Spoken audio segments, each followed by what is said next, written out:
자, 지금부터 3단원 효율적인 자원 배분을 유인하는 신호, 가격에 대해서 배워보도록 하겠습니다. 사실 이번 단원은 지난 시간에 이미 다 한 내용들입니다. 자, 그래서 여러분들이 한 내용들을 그냥 간단히 복습하는 차원으로 여러분들에게 가격의 기능에 대해서 설명을 해드리도록 하겠습니다.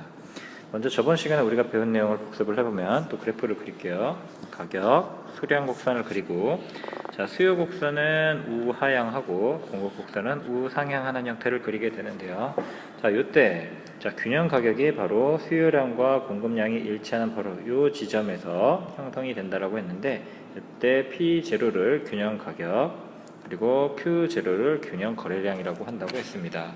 자, 그럼 이 시장 가격이라고 하는 것은 첫 번째 어떤 기능을 갖느냐 하면, 가격이 예를 들면 P1 수준에서 결정이 됐다고 하면 이때는 수요량이 Q1, 공급량이 Q2. 자, 그래서 Q1하고 Q2 사이에 요만큼의 추가 공급이 발생을 하고, 그러면은 이때는 공급자끼리의 경쟁을 통해 가지고 가격을 낮추게 된다라고 얘기했습니다. 그래서 결국 균형가격까지 가격이 낮춰진다라고 얘기를 했고요.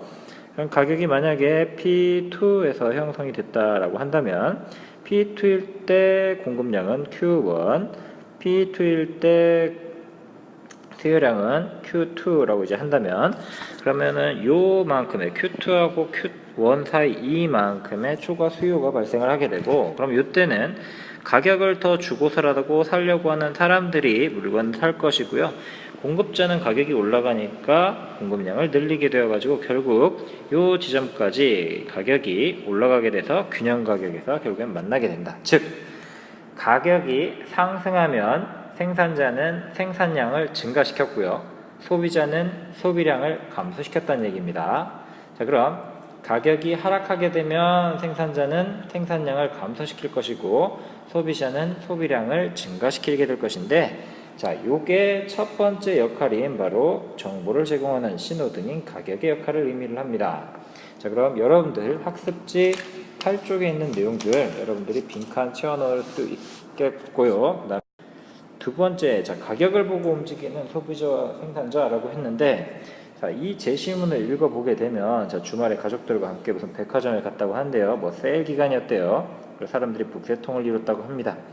자, 그럼 자료 1에서 사람들이 왜 세일 기간에 백화점에 몰려들었는지 설명해보자 라고 했는데, 일단 가격이 하락하게 되면, 아까 가격 하락하게 되면은 사람들이 어떻게 된대요? 상품 구입을 선호한다. 상품 구입을 선호해가지고 그래서 사람들이 몰리게 된다라는 점 기억을 해두시기 바랍니다. 그러면은 뭐 첫 번째 건 설명이 됐고요. 그럼 자료 2를 보면, 자, 메모리 가격 하락이 반도체 생산 기업들의 의사결정에 영향을 미친 이유를 알아보자라고 했는데, 자, 읽어보도록 하겠습니다. 고민에 빠진 반도체 생산 기업들, 컴퓨터 가전시장의 침체에 따른 메모리 가격의 하락으로, 자, 첫 번째 이유가 나옵니다. 메모리 가격의 하락. 자, 메모리 가격의 하락으로 반도체 생산 기업들이 내년도 사업 계획을 확정하지 못하고 있다. 지속적으로 하락하는 반도체 가격이 기업의 수익성과 매출에 영향을 끼치고 있기 때문이다. 기업들은 현 추세가 지속되면 내년도 생산 투자 금액을 줄여야 하겠지만 아직 가격이 변동할 가능성이 있기 때문에 상황에 따라 투자 금액을 조정하겠다는 입장이다 라고 했으니까, 자, 그럼 의사결정에 왜 영향을 미쳤느냐? 자, 메모리 가격이 하락했기 때문입니다. 자, 요 메모리 가격이 하락했기 때문에 그러면은 반도체 생산 기업 입장에서는 총 수입이 감소하게 될 것이고요. 총 수입이 감소하게 되면 그러면은 수익으로 생산 비용을 충당하지 못할 경우가 발생할 가능성이 있기 때문에, 자, 다시 한번, 반도체 기업이 총 수입이 줄어들면 수익으로 생산 비용 충당을 못할 경우가 발생할 수 있기 때문에 기업은 가격 변화를 먼저 고려를 할 수밖에 없다는 겁니다. 그래서 가격이 반등할 가능성이 있기 때문에 아직 상황에 따라서 투자 금액을 조정하겠다는 입장이다 라고 했는데, 결국 근본적인 원인은 바로 이 메모리 가격의 하락 때문에 생산기업들이 의사결정을 머뭇거리고 있는 것이다 라고 기억해 두시면 되겠습니다. 자, 다음으로 넘어가도록 하겠습니다.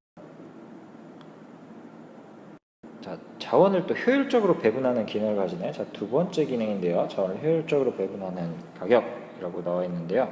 자, 그러면은 가격이라고 하는 것은 어떤 역할을 하느냐, 또 여기에서 자, 가격은 시장의 상품 거래 과정에서 소비자와 생산자에게 희소한 자원을 효율적으로 배분한다 라고 했는데, 자, 희소라는 말이 무슨 뜻인지 저번에 얘기했던 거 기억하는지 모르겠습니다. 인간의 욕망은 무한한 데 비해 가지고, 이 무한하다라는 말을 이렇게 쓰기도 한데요. 자, 인간의 욕망은 무한한 데 비해서 자원의 양은 한정되어 있다라는 특징이 있습니다. 자, 그렇기 때문에 인간의 욕망을 다 충족시켜 줄 수 없기 때문에 이제 희소하다라는 이제 특징이 나타난다라고 했는데, 그러면은 큰 만족을 느낄 수 있는 소비자는 상품을 사고, 그리고 가장 저렴한 비용으로 생산 요소를 결합하여 생산할 수 있는 생산자가 상품을 공급하게 됩니다. 그렇다면 희소한 자원은 합리적으로 배분되게 될 텐데요. 자, 그러면은 수요 측면과 그리고 생산자 측면을 나눠서 살펴볼 수가 있는데요. 수요 측면에서는 시장 가격을 주고 구매를 해도 충분히 만족을 느낄 수 있는 소비자가 상품을 구매하게 된다라고 했고요. 그리고 생산자 입장을 보도록 할게요. 그러면은 이들 생산자들 중에서는 시장 가격을 받아도 일정 정도의 이윤을 남길 수 있는 공급자가 시장에 상품을 공급하게 됩니다.